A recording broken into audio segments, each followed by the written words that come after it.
So the next one I'd like to meet you to meet is someone who I had the pleasure of meeting, Rick with Whimzee Studios. Smallest booth in the place, but I'm telling you, it was jam-packed all the time.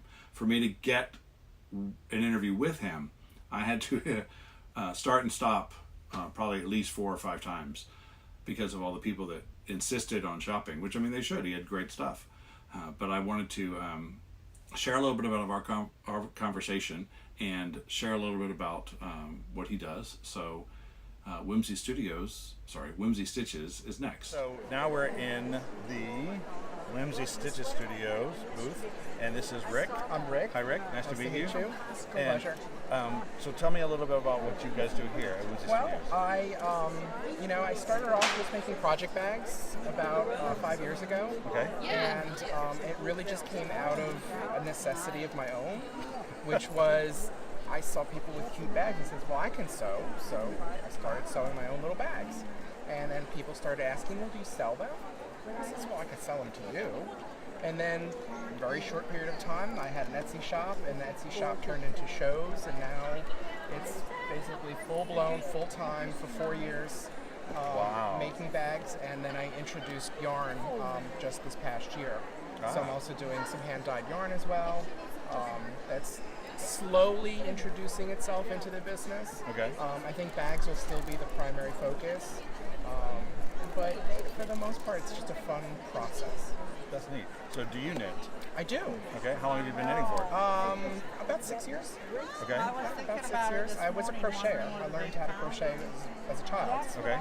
And so you got a foundation. Yeah, my grandmother was a big crocheter. She's from Poland. Oh, wow. As well as my mom, who's actually right there. Hi. So I used to always see her crocheting and stuff, and I knew how to do it, and I would do it. But as you get older, you give up hobbies. But as you get older, you pick up hobbies again. Pick up hobbies. Yes. So, see, and that's what we're about, picking up this hobby. So you turn early 40s, and then all of a sudden you're like, oh, I need to do something while I'm watching TV. See, it's a perfect thing for watching It is TV. a great thing to do for TV, but it's opened up a whole new social network for me. Going to knit groups, and we have a weekly group at home in New Orleans that I go to at a coffee shop. Is that where you're from? I'm originally from New York, but I've been in New Orleans almost 20 years. Oh wow. Yeah, okay. yeah. The first 30 years of my life was in New York, and I've been in New Orleans 19 years actually. 19 years. Yeah. Are there any yarn shops in New Orleans? There's one that's in the French Quarter, and then we have a couple of smaller shops that are in and around the area. Okay. And there's a nice little shop across the lake, which is about an hour from New Orleans. Yeah, we have a few, not many. Yeah, because Covington. It's actually in Lacombe. Okay, but Lacombe. Covington would be across the lake. Yeah, I knew the right direction. Yeah.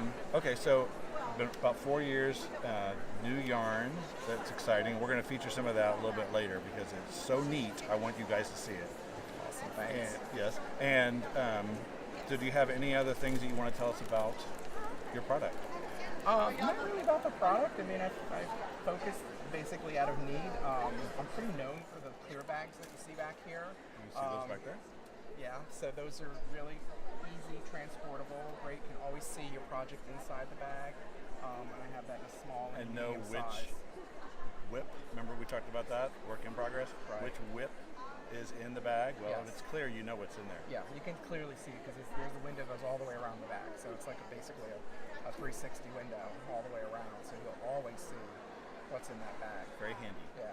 But some people don't prefer that, so I do sell the zipper bags as well, from small all the way up to jumbo, which you see the large ones at the top. Great for sweaters, Afghans, anything like that nature. So, Very good. Well, thank you so much for your Not a time. problem. Thank you, Appreciate Charles. it. Appreciate And we'll come it. back and see him when we're talking about his product. great, thank you. Thanks. This is kind of where it all started, is these clear bags here.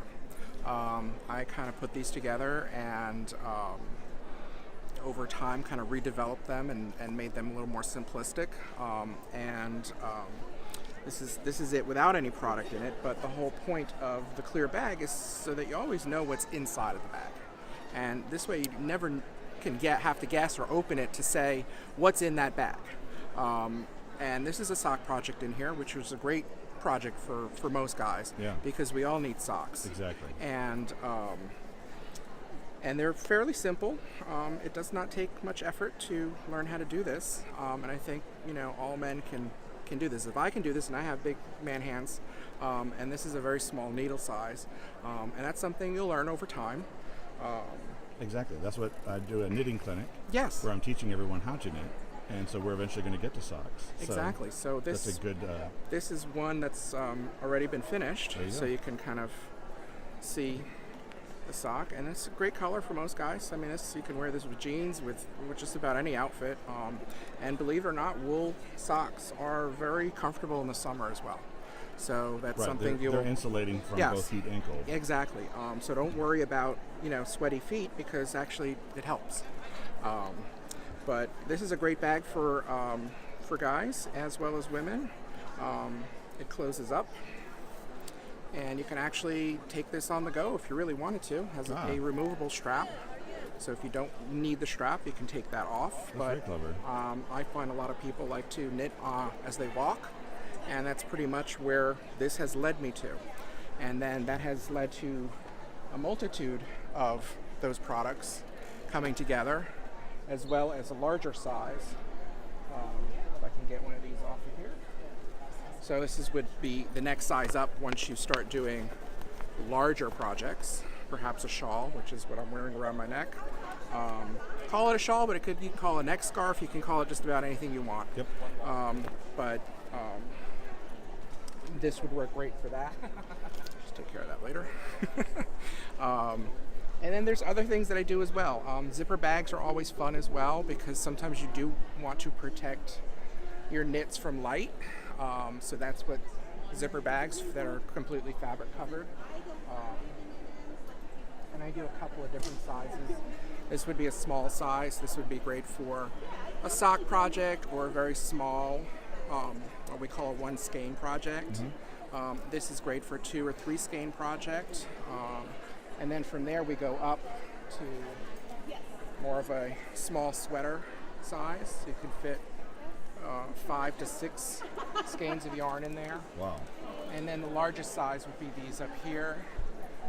Great for storing multiple projects inside that bag, or once you get to the point that you're a big sweater knitter, your sweater will easily be protected in there, in that bag. And these larger bags come with a shoulder strap or a crossbody. And I like to make sweater vests. Yeah. And even a vest takes up a lot of space, so you need a big bag like that to make It a sure sweater does. vest. I've been doing this for about 4 years now. I think I said that earlier.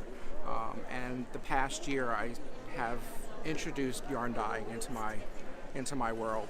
So the yarn is fairly new to me, but I'm enjoying the process as a new creative outlet. Also gives me a chance to express myself in different ways, in different colors. And for this year, I've come up with a couple of things for Texas specifically, which is their blue bonnets, which they're all around the roadsides here during the springtime. And then Dallas, Dallas Nights is came from inspiration from that photo of the Dallas nighttime skyline.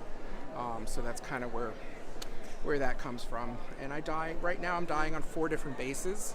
There's a sock yarn, which is just a standard 75-25 merino nylon sock, and then other bases as well, including a DK, which would be heavier for doing like a hat or mitts or something of that nature. And then there's also a sparkle yarn, which might be hard to see the sparkle, but some people really like having a little more glitter in their life. But that's about it. Right, and tell us about this series here, because I think that's very special to a lot of people. Well, the Rainbow Pride series is kind of, close to home for me as a gay man. So what I've done is I've developed a new series that will all be kind of rainbow related. This is a new sheep applique that's actually in the Rainbow Pride colorway. And a percentage of all the proceeds from the sales from these bags, this bag series and forthcoming yarn series as well, this later on this year. A portion of that is all going to go towards the LGBTQ plus community, and that's something that I want to do, is give back to our community. And that's what this is all about, community. Absolutely, community. Very nice. Yep. So tell us about the yarn below there, because that seems Well, to be the yarn, the same theme. it is. It's kind of the same theme.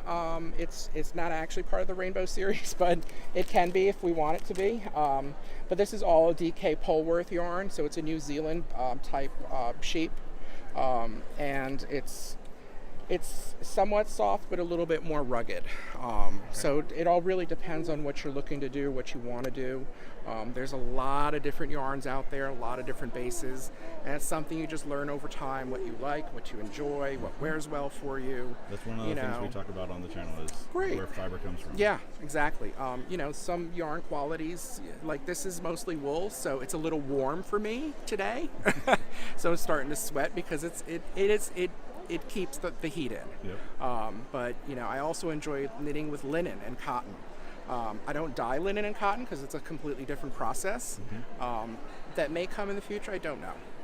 But I do enjoy knitting with linen and cotton because it's just a lot more cooling effect. And I live in New Orleans, so we don't really wear a lot of wool. I like knitting with it. Yes, I do too. But wearing, not so much. Awesome. Well, thank you so much for taking the time to show us what you do. Pleasure. And thank you, Charles. all the best to you in this show. Great, appreciate it. Thank you. Isn't that exciting? I just like having a dyer tell you, kind of like Logan did with Leon Alexander, how much they're going to be producing in the future. Something for you to look forward to. And so I know I am. I hope you are too. And that should be fun. So I'll make sure to cover that here. But of course, I had to get something there because, not only was there practicality, but a lot of fun. So I ended up getting that bag that he had, the one with the strap. And I think that's going to be a lot of fun. So that could be my project bag. One thing he didn't say was that because the window is, of course, all the way around 360, but the basin is very shallow. So when you put something in it, I'm going to put this yarn that I got from him in it, really nothing can hide. It's right there. So it's even more obvious. And I really liked that. Some care and thought went into the design of these pieces, and that's why I had to get this. And of course, because of his first foray into yarn dyeing, I was in love with some of the yarn. So this is his standard sock. It's a 4-ply fingering weight yarn. It's 75% superwash merino and 25% nylon. There's about 437 yards. This one's called Fudge, but just the browns. But I don't want you to think I'm all browns, because I got this other colorway. This one is called Gold Dusk, and the Gold Dusk has some of the fudge in it. So I thought it'd be fun when I'm making this sock to do the toes and the heels with this color, and then when I'm making this sock to do the toes and the heels with this color. So they'll play, and I even might kind of reverse those around, and so it doesn't matter what sock you pick up, you'd have the different colors. So anyway, great yarn, really fun colorway, and it's so soft. So I'm really excited to make socks with these, and guess where I'm going to keep them?